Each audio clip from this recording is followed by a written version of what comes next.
Assalamualaikum warahmatullahi wabarakatuh. Perkenalkan, saya Siska Rianti dari kelas manajemen MJ 105. Hari ini saya akan mempresentasikan tentang hasil ujian akhir semester tentang mata kuliah pengantar teknologi informasi. Untuk soal yang pertama, jelaskan internet dan intranet. Bagaimana tantangan, ancaman, dan perbedaan dari keduanya? Apa saja hal produktif dalam penggunaan internet? Internet adalah jaringan komunikasi global yang menghubungkan komputer dan jaringan komputer di seluruh dunia. Internet yang merupakan singkatan dari Interconnected Network itu memungkinkan kita berbagi informasi dan berkomunikasi dari mana saja dan dengan siapa saja. Standar teknologi pendukung internet yang dipakai secara global bernama Transmission Control Protocol atau Internet Protocol Suite. TCP atau IP ini merupakan protokol pertukaran paket, dalam istilah asingnya Switching Communication Protocol, yang bisa digunakan untuk miliaran lebih pengguna yang ada di dunia. Proses menghubungkan rangkaian internet beserta penerapan aturannya ini disebut internet working. Sedangkan intranet adalah jaringan tertutup yang mempunyai skala kecil atau jaringan internet pribadi. Intranet biasanya digunakan organisasi atau perusahaan untuk media komunikasi internal yang hanya dapat diakses oleh internal perusahaan saja. Tantangan dalam internet ada 6.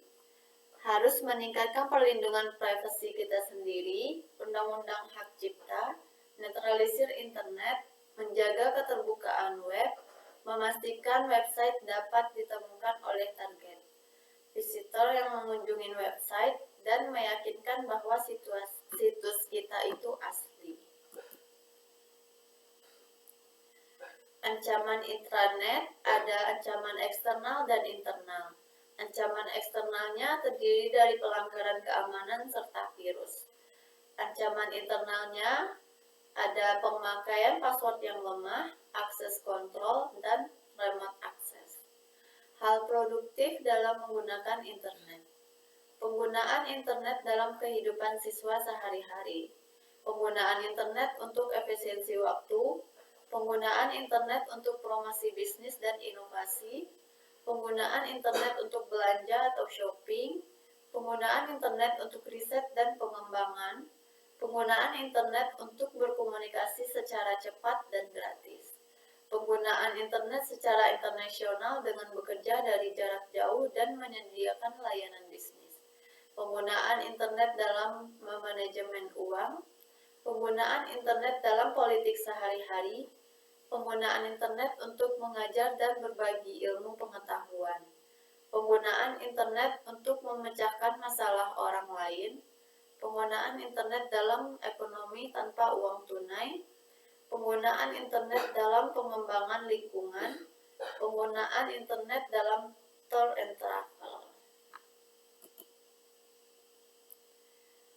serta penggunaan internet untuk kemudahan dalam mengakses kebijakan dan skema pemerintah, serta penggunaan internet untuk mesin penemuan.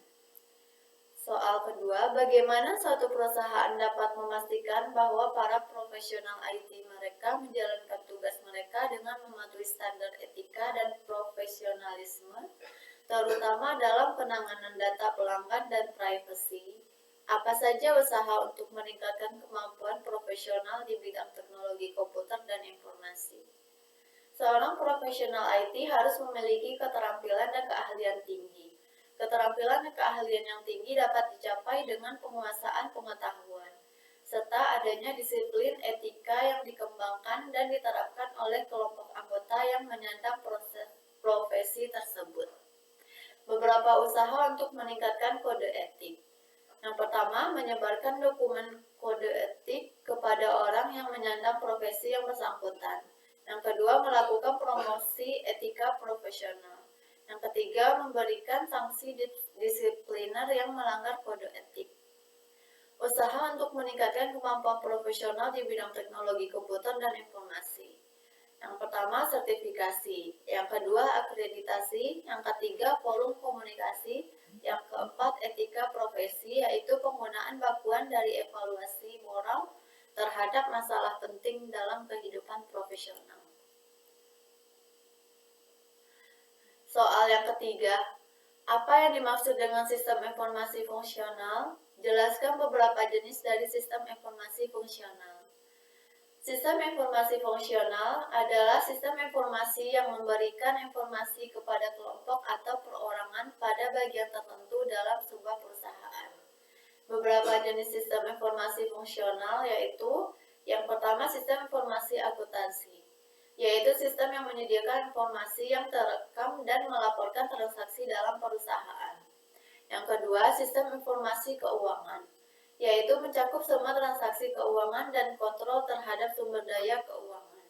Yang ketiga, sistem informasi manufaktur, mencakup perencanaan, kontrol, dan pemecahan masalah yang memiliki hubungan dengan barang atau jasa yang dihasilkan. Yang keempat, sistem informasi pemasaran, untuk menyelesaikan aktivitas pemasaran. Yang kelima, sistem informasi sumber daya manusia, yaitu aktivitas manajemen personalia. Soal yang keempat, dalam era teknologi yang berkembang pesat, sejauh mana sistem akuntansi dan keuangan dapat mengintegrasikan kecerdasan buatan untuk meningkatkan analisis dan prediksi keuangan? Dalam era digital ini, teknologi telah mengubah banyak aspek kehidupan, termasuk dunia akuntansi keuangan. Perkembangan teknologi memberikan dampak signifikan terhadap cara perusahaan mengelola dan melaporkan keuangan mereka. Penerapan kecerdasan buatan dan otomasi dalam akuntansi telah meningkatkan efisiensi proses. Sistem AI dapat melakukan analisis data yang kompleks, mengidentifikasi pola, dan menghasilkan laporan keuangan dengan cepat. Otomasi juga mengurangi risiko kesalahan manusiawi dan memungkinkan fokus lebih besar pada analisis strategis. Peran teknologi dalam transformasi akuntansi keuangan sangat signifikan. Dengan mengadopsi tren terkini seperti cloud accounting, kecerdasan buatan, dan blockchain, perusahaan dapat memperoleh keuntungan kompetitif. Dampaknya mencakup peningkatan akurasi, efisiensi operasional, dan keamanan data. Oleh karena itu, perusahaan perlu memahami dan mengadopsi teknologi dengan bijak untuk mengoptimalkan manfaatnya dalam mengelola keuangan mereka. Soal yang kelima, jelaskan konsep penjualan dengan konsep pemasaran. Bagaimana Anda mendefinisikan online marketing dengan offline marketing? Berikan contoh ilustrasinya. Konsep penjualan yaitu sebuah konsep yang memfokuskan atau lebih dominan ke bidang penjualan. Dengan demikian, konsep ini berfokus dan mengedepankan kualitas barang yang mereka produksi. Setelah itu, barulah direncanakan bagaimana cara memasarkannya. Karena produk menjadi prioritas utama, maka secara tidak langsung konsep pandangan penjualannya adalah: yang pertama, pelanggan cenderung enggan membeli produk yang menurut mereka tidak relevan. Yang kedua, pelanggan dapat dimotivasi untuk melakukan pembelian produk lebih banyak atau dengan berbagai cara yang bersifat meningkatkan pembelian. Yang ketiga, peran perusahaan yaitu mengatur atau mengorganisir segala bentuk bidang penjualan sebagai senjata utama demi menarik perhatian dan menjaga hubungan dengan pelanggan.